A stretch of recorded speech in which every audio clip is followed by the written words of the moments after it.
Apa yang Anda bayangkan jika 4 negara yang paling sering dilawan dan disangsi oleh Amerika Serikat tiba-tiba bersatu? 4 negara dengan kekuatan nuklir, militer yang sangat besar, dan ambisi geopolitik yang tak terbendung. Ya, saya bicara tentang China, Rusia, Iran, dan Korea Utara. Selama ini, Barat selalu menganggap mereka sebagai musuh satu persatu. Tapi apa jadinya jika mereka tidak lagi berjuang sendirian? Apa jadinya jika mereka membentuk sebuah aliansi yang menantang tatanan global yang sudah berjalan puluhan tahun? Ini bukan lagi teori konspirasi. Aliansi ini, yang oleh banyak analis disebut sebagai axis of upheaval atau poros kekacauan, kini menjadi kenyataan dan sedang aktif menggerogoti dominasi Amerika. Hari ini, kita akan membongkar bagaimana aliansi ini terbentuk, apa saja yang mereka lakukan, dan mengapa Amerika Serikat justru yang menciptakan monster ini. Kita akan melihat bagaimana sanksi-sanksi yang dijatuhkan Washington justru menjadi katalisator yang mempercepat persatuan mereka. Dan yang paling penting, kita akan membahas apa konsekuensinya bagi tatanan dunia yang selama ini kita kenal. Saya akan jelaskan semua ini dalam 3 bagian utama.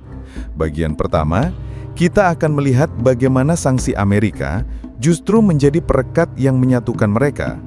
Kedua, kita akan membahas bagaimana aliansi ini bekerja sama di bidang militer, ekonomi, dan teknologi. Dan ketiga, kita akan melihat bagaimana semua ini mengarah pada dunia multipolar di mana kekuasaan tidak lagi terpusat pada satu negara. Mari kita selami lebih dalam, membuka mata kita pada kebenaran yang tersembunyi. Bagian 1. Senjata Makan Tuan. Bagaimana sanksi Amerika justru menyatukan para rival?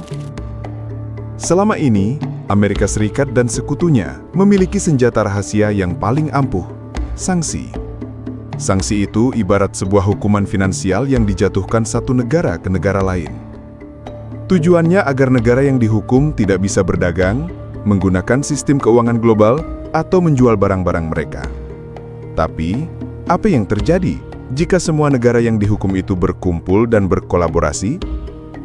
Inilah ironi terbesar dalam sejarah geopolitik modern. Amerika dan Eropa menjatuhkan sanksi besar-besaran kepada Rusia karena invasi ke Ukraina. Mereka juga terus menekan Cina dengan perang dagang dan sanksi teknologi. Iran sudah puluhan tahun hidup di bawah sanksi. Dan Korea Utara adalah negara yang paling terisolasi di dunia karena sanksi-sanksi yang tidak berujung. Akibatnya, mereka semua merasakan sakit yang sama. Rasa sakit ini, alih-alih membuat mereka tunduk, justru menyadarkan bahwa mereka harus bersatu. Mereka mulai menyadari bahwa musuh mereka sama, dominasi dolar AS dan sistem keuangan global yang dikendalikan oleh Barat. Mereka mulai bekerja sama secara diam-diam. Rusia yang sangat butuh uang menemukan pembeli baru di Cina dan Iran. Cina yang butuh energi membeli minyak dari Rusia dengan harga diskon. Iran yang butuh teknologi dan pasar untuk produknya menemukan mitra baru. Dan Korea Utara yang butuh makanan dan bahan bakar menemukan celah untuk berdagang.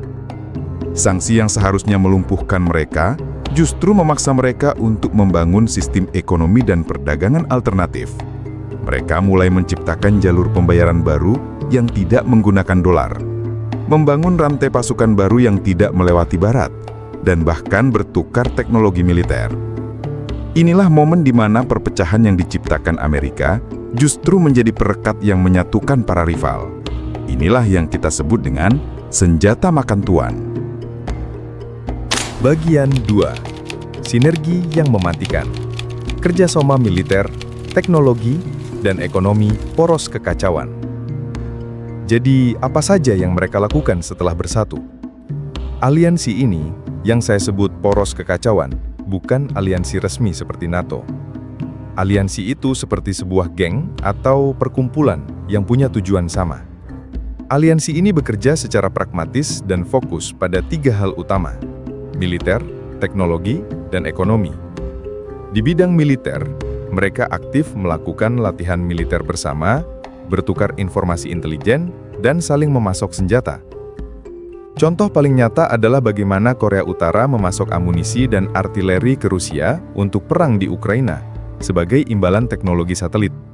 Ini adalah simbiosis yang saling menguntungkan. Cina dan Rusia juga berkolaborasi dalam pengembangan teknologi canggih seperti rudal hipersonik dan sistem siber. Iran, yang kini menjadi produsen drone kelas dunia, memasok ribuan drone ke Rusia. Mereka tidak lagi hanya melawan satu lawan, tetapi menjadi satu kesatuan yang terintegrasi. Di bidang ekonomi, mereka secara aktif mencoba mendepak dolar dari perdagangan internasional. Tiongkok membeli minyak Rusia menggunakan yuan, bukan dolar. Rusia berdagang dengan Iran menggunakan mata uang mereka sendiri atau mata uang lain yang disepakati.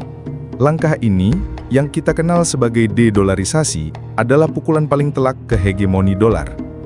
Mereka menciptakan sistem pembayaran mereka sendiri dan jaringan bank yang tidak bisa disangsi oleh Barat.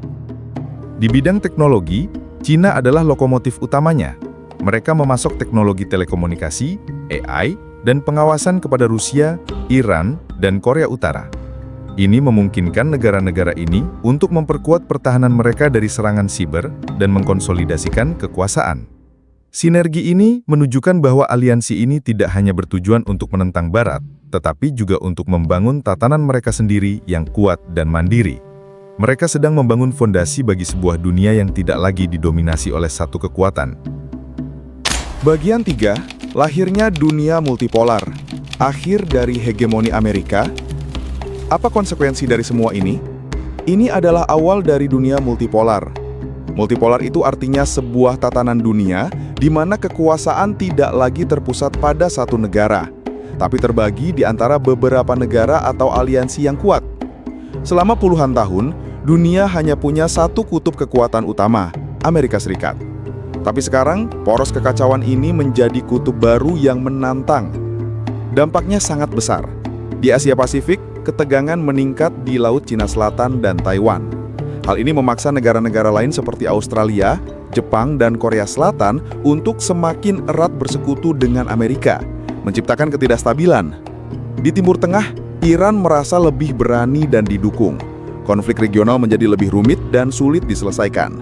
Di Eropa Timur, perang di Ukraina menjadi medan uji coba antara aliansi ini melawan NATO. Dunia menjadi lebih terfragmentasi dan beresiko. Amerika Serikat dan sekutunya sekarang berada dalam posisi yang sangat sulit. Mereka harus melawan aliansi ini di berbagai front, militer, ekonomi, dan teknologi. Ironisnya, senjata sanksi yang paling mereka banggakan justru menjadi penyebab bersatunya para lawan. Sekarang mereka tidak lagi melawan satu musuh, melainkan sebuah blok yang terintegrasi dan memiliki sinergi yang mematikan. Ini adalah akhir dari sebuah era. Era di mana Amerika bisa mendikte kebijakan global dan semua orang harus patuh. Dan ini adalah awal dari tatanan dunia baru, di mana kekuatan bergeser ke timur. Aliansi ini yang mungkin terlihat seperti kumpulan negara bandel, ternyata adalah arsitek dari sebuah tatanan baru yang akan mengubah masa depan dunia. Apakah ini adalah akhir dari hegemoni Barat? Hanya waktu yang bisa menjawabnya. Jika Anda merasa pembahasan ini membuka wawasan dan memberikan pemahaman baru tentang dinamika geopolitik yang kompleks serta sebuah kebenaran yang sering disembunyikan, silakan subscribe channel ini. Kami menyajikan berita dari berbagai sumber yang insya Allah valid dan kredibel, mengungkap fakta yang sering tersembunyi demi pemahaman kita bersama. Mari berpihak pada kebenaran dan keadilan.